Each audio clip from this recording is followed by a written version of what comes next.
आप लोगों के सवाल शामिल करते हैं। भट्टी साहब, आपसे पूछा जा रहा है अली अमीन गंडापुर के बयान से मुतल्लिक जो कहते हैं कि इस्लामाबाद की तरफ मुमकिन मार्च के तनाजुर में हम इस बार हथियार लेकर आएंगे और ठोकेंगे। पूछा यह जा रहा है तहरीक इंसाफ तो दावा करती है वो पुरअमन जमात है, तो फिर इस बयान को आप कैसे देखते हैं? इस मुल्क में मैडम शेख क्या क्या हो रहा है, बजट, तनख्वाहें, आम आदमी, नए टैक्स। हमारे पास दो ही इशू हैं, एक बाहर का और एक अंदर का, और अंदर का तहरीक इंसाफ का। तो लेकिन चलो बहरहाल मैडम शेख ये एक सियासी बयान है, और बयान है अली अमीन गंडापुर के वो जो ख़ास एक उनका बयानबाजी होती है उसी तरह का एक बयान। उसकी वजह यह है कि एक तो अभी तक इमरान खान ने लाएअमल नहीं दिया तहरीक का कि तहरीक होगी भी या नहीं होगी, तो किस तरह की होगी। अब उनको बताया गया कि मौसम गर्म है, आगे मुहर्रम है, पार्टी में अंदर भी बहुत सारी चीज़ें करनी हैं, तो अभी तक उन्होंने लाएअमल देना है, अभी लाएअमल नहीं दिया। दूसरा, इस तहरीक में अली अमीन गंडापुर साहब का लीड रोल नहीं है। अभी तक जो बताया गया है, इमरान खान साहब ने बताया, वो है कि उमर अयूब और सलमान अकरम राजा, और अभी सुना जा रहा है अलीमा खान साहबा का कि शायद वो भी हों, तो ये लीड करेंगे। तीसरा, ये तय हो चुका है कि इमरान खान साहब कह चुके हैं कि हम इस्लामाबाद नहीं आएंगे, हम ये तहरीक होगी, मुल्कगीर होगी, लेकिन इस्लामाबाद नहीं आएंगे। तो कहाँ इन पे गोलियां चलेंगी और कहाँ ये हथियार लेके आएंगे। तो ये एक बयान बराए बयान है, एक सियासी बयान है, उन्होंने अपने अंदाज में कह दिया। ठीक है, थैंक यू सो मच भट्टी साहब। अगला महमल के लिए। महमल, ग्लोबल जेंडर गैप रिपोर्ट 2025 आई है जिसके मुताबिक दुनिया के सिनफी मसावात के सफ़र में 11 साल की बेहतरी ज़रूर दिखाई गई है, लेकिन हदफ हासिल करने में अब 123 साल अभी भी लगेंगे। पाकिस्तान से मुतल्लिक जो तशवीशनाक खबर है जिससे मुतल्लिक सवाल हो रहा है वो कि Pakistan global gender gap report 2025 में 148वें मुल्क में के तौर पर सामने आया है, यानी 148 ममालिक में से लास्ट नंबर पर है। पाकिस्तान मुसलसल सिनफी मसावात में इतना पीछे क्यों है आपके ख्याल में?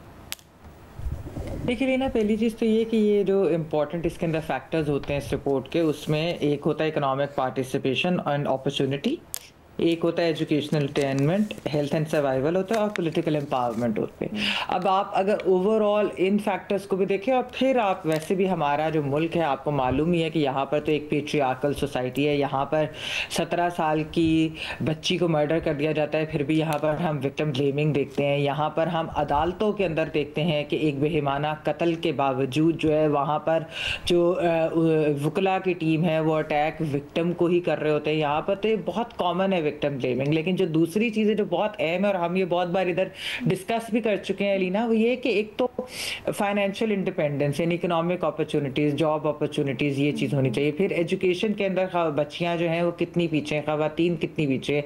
फिर जब हम पॉलिटिकल एम्पावरमेंट की बात करते हैं तो बिल्कुल कुछ की पोजीशन पर हमें ख़वातीन ज़रूर नज़र आती हैं, लेकिन क्या वो ओवरऑल एक पॉलिटिकल एनवायरनमेंट के अंदर की डिसीजन मेकिंग पोजीशन में होती है? नहीं। हम ये कई बार डिस्कस कर चुके हैं कि टिकट्स देनी हो, जनरल सीट के ऊपर टिकट्स देनी हो, या कैबिनेट की पोजीशंस हो, तो वहाँ पर हमें ख़वातीन नज़र नहीं आती। इवन इंडस्ट्रीज़ के अंदर जो है की एडिटोरियल पोजीशंस के ऊपर या डिसीजन मेकिंग पोजीशंस के ऊपर जो है वो ख़वातीन नहीं नज़र आती। और फिर हेल्थ और सर्वाइवल, जो ख़वातीन और बच्चियों के जो हेल्थ है और उससे रिलेटेड जो चीज़ें होती हैं वो भी, उसमें भी हम बहुत पीछे हैं। तो बहुत सारी वजूहात है, लेकिन सबसे पहले हमें अपना माइंडसेट चेंज करना होगा। और दूसरी चीज़ कि हमारी हुकूमत को वुमेन एम्पावरमेंट में असल में काम करना होगा, सिर्फ लफ्जी बातें नहीं करनी होंगी, बल्कि असल में इनके हकूक के लिए और इनकी एम्पावरमेंट के लिए काम करना होगा। फैसल, आपके लिए सवाल आया है। फ़लस्तीनियों के खिलाफ पुरतशद्दुद कार्रवाइयों पर उकसाने पर बरतानिया, ऑस्ट्रेलिया, कनाडा, न्यूजीलैंड और नॉर्वे ने इसराइल के 2 इंतहा पसंद वज़रा पर पाबंदी आयद की है। क्या ये सिफारती दबाव इसराइल की पॉलिसीज़ में कोई अमली तब्दीली ला सकेगा? ये कैसे तब्दीली लाएगा ये दबाव? बिन गवेर और स्मार्टरिच पर आपने पाबंदी लगा दी कि अगर उनके कोई बैंक अकाउंट्स हैं तो हम उनको यहाँ पर फ्रीज़ कर देंगे, और अगर वो इन ममालिक का वीज़ा हासिल करने की कोशिश करेंगे तो हम वीज़ा नहीं देंगे। ये पाबंदी उसको कैसे तंग करेगी, कैसे, मुझे नहीं समझ आया। ये बस अपने हाथ वो जो खून फ़लस्तीनियों का बहा रहे हैं, तो वो एक इम्प्रेशन देना चाहते हैं कि हम इसमें शामिल नहीं हैं। हालांकि इस वक्त भी इसराइल जिन वेपन से वहाँ पर अटैक कर रहा है वो तमाम वेपन तो उसको बरतानिया से आ रहे हैं, सिर्फ कनाडा नहीं। अब तक सादा अल्फाज में आप ये कहना चाह रहे हैं फेस सेविंग है?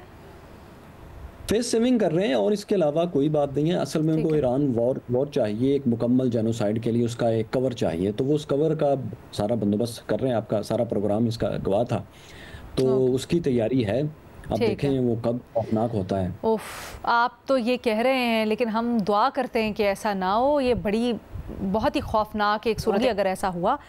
मज़हर अब्बास साहब, आपसे सवाल ये हो रहा है कि बजट आया है, इसमें काफ़ी अभी तजावीज़ ही आई हैं सिर्फ के टैक्सेस लगेंगे, जैसे सोलर पैनल्स के ऊपर 18% टैक्सेस, तो दुकानदारों ने कीमतें बढ़ा दी हैं। सवाल ये हो रहा है कि क्या हम इस सूरत हाल के ख़ुद भी ज़िम्मेदार हैं, और कितने हैं कि अभी तो हुआ नहीं और आप देखें ना कीमतें कंट्रोल हो रही हैं ना कुछ हो रहा है। देखिए, इन सब चीज़ों का ताल्लुक गवर्नेंस से है।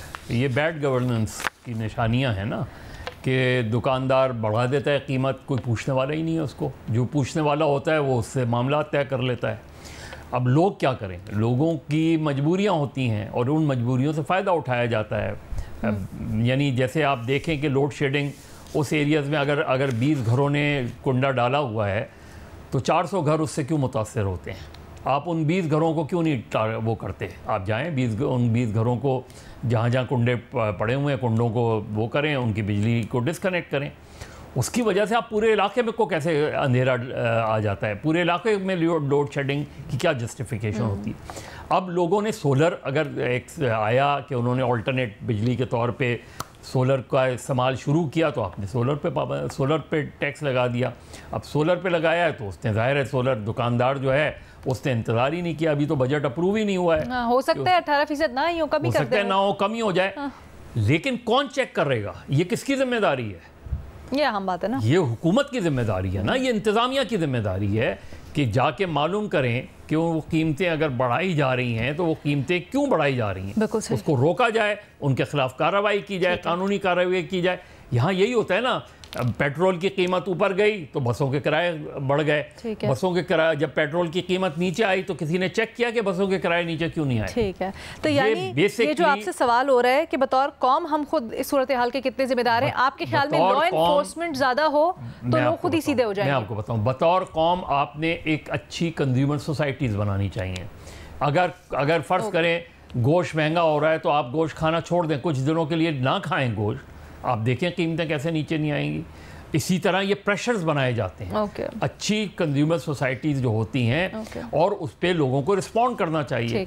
ये इसी तरीके से सोसाइटीज़ तब्दील होती हैं, इसी तरीके से चीज़ें तब्दील। चले, हम उम्मीद करते हैं अभी इशू यहाँ पर उठा है तो फिर इसके ऊपर एक्शन होगा इंतज़ाम से, और जो लोग ये हरकतें कर रहे हैं उनसे पूछताछ होगी और इसके ऊपर एक्शन होगा।